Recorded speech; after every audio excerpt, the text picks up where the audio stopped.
हर हर महादेव। जय माँ भगवती।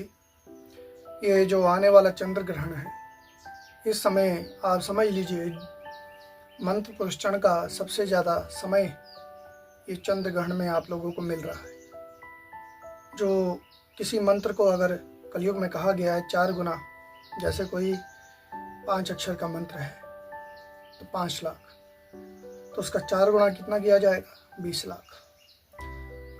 36 अक्षर के कई मंत्र 100 अक्षर के, 108 अक्षर के भी होते हैं। तो उन मंत्रों को अगर एक एक लक्ष्य के हिसाब से देखा जाए तो संभव नहीं है। तो इसीलिए एक ऐसा समय, एक ऐसी अवधि आती है जब हम मंत्र को सिर्फ उतने समय में कर लें तो पूरा जो सालों साल लगता है वो हमारा इस अवधि में किया हुआ संपूर्ण माना जाता है। रही बात थोड़ा सा इसको समझने की कि पुरस्चरण होना और उसके बाद जो हम समय काफ़ी लगाते हैं उस मंत्र के जपने में अंतर क्या होता है। पहली बात तो यह है कि आपका मंत्र जागृत हो जाता है, चलायमान हो जाता है, और आप संकल्प लेकर अगर किसी के लिए अच्छी भावना से अगर मंत्र जप करते हैं, अनुष्ठान करते हैं, तो वो कार्य की सिद्धि देने वाला होता है दूसरों के लिए। अपने द्वारा जो मंत्र हम जप करते हैं कभी भी उसको अपने लिए प्रयोग में नहीं लाना चाहिए। ऐसा आचार्यगण गुरुओं के चरणों में बैठकर हमने ये सुना है। और जो आपको मिलना है बस सतत जपते जाएं, आपको मिल ही जाएगा, क्योंकि मंत्र मतलब देवता। लेकिन दूसरों के लिए, भलाई के लिए आप जो मंत्र जप करेंगे वो ज़्यादा श्रेष्ठ है। अब रही बात 10 बजे से लेकर 3.5 घंटे का समय है। 10 से 11, 11 से 12, 1 और 1:30 बजे तक आप मंत्र को बिल्कुल, आपको इसमें कोई हवन करने की आवश्यकता नहीं है। हवन करना एक क्लिष्ट विधि है, आपको सिर्फ जप करना है।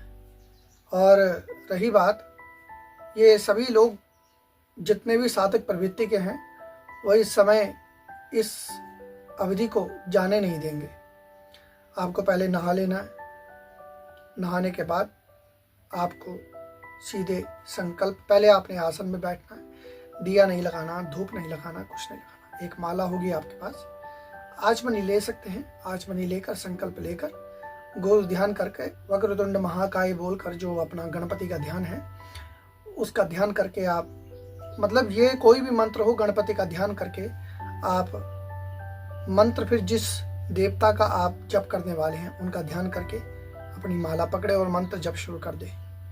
यह मंत्र स्पर्श से लेके मोक्ष तक जब शुरू होगा और जब खत्म होगा तब तक आपको अपना आसन नहीं छोड़ना है। कोशिश करें सूर्य ग्रहण और चंद्र ग्रहण में, सूर्य में 12 घंटे पहले, चंद्र ग्रहण में 9 घंटे पहले सूतक लग जाता है। छोटे बच्चे, गर्भवती, बुजुर्ग, इनको ये भोजन ले सकते हैं क्योंकि इनका दोष नहीं होता।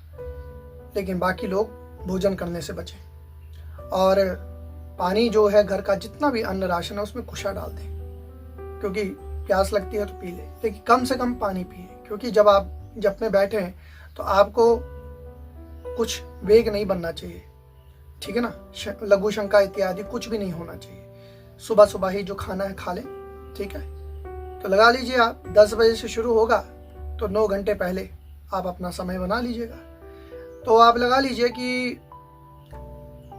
1 बजे के करीब सूतक लग जाएगा, ठीक है ना। तो आपने इस प्रकार से अपना ये सूतक का विचार करना है।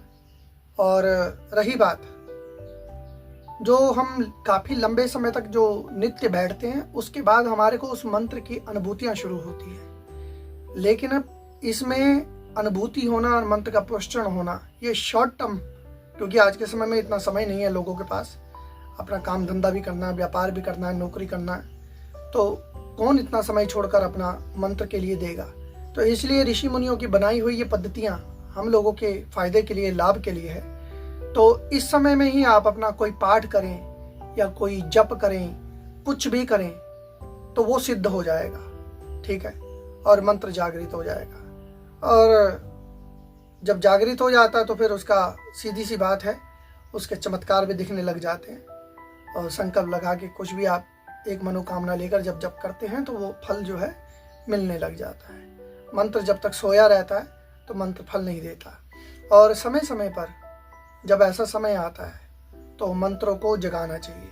फिर उसके बाद आपके पास अच्छा समय आ रहा, नवरात्रे आने वाले, नवरात्र के बाद दीपावली है, दीपावली है, ये दशहरा भी है, दीपावली है।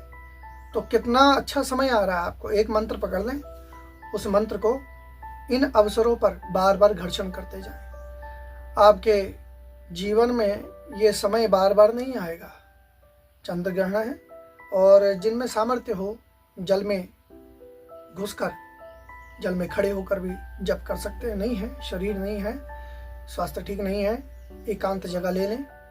शुद्धता हो, अशुद्धता ना हो, चारों तरफ मन एकांत हो, वातावरण भी एकांत हो। बस ऐसी जगह पे जप करना है आपको, किसी एकांत वन में, किसी शिवालय में, किसी नदी के तट पर, ऐसी जगह भी कर सकते हैं आप। ठीक है ना। तो उम्मीद है आप लोग जो भी साधक प्रवृत्ति के लोग हैं, कईयों का पूछना था कि चंद्र ग्रहण में कैसे क्या किया जाए। दान कर सकते हैं। एक चीज हो, दान क्या कर सकते हैं, ग्रहण में संकल्प ले लें किसी चीज का दान करने का। जब आप संकल्प कर लें तो उसके बाद ग्रहण में संकल्प लेना है। दान आपको जब सब कुछ पूरा हो जाए तो अगले दिन कहीं पर किसी को वो दे दें। ठीक है ना। कुछ भी आप दे सकते हैं, अनाज दे सकते हैं, कपड़ा रख सकते हैं, कुछ भी जो आपके मन में आए। ठीक है ना। चिड़ियों के लिए, जानवरों के लिए, मनुष्य के लिए, किसी भी रूप में जो आपके मन में भाव हो, आप उस चीज का संकल्प ले सकते हैं। ठीक है ना। हर हर महादेव।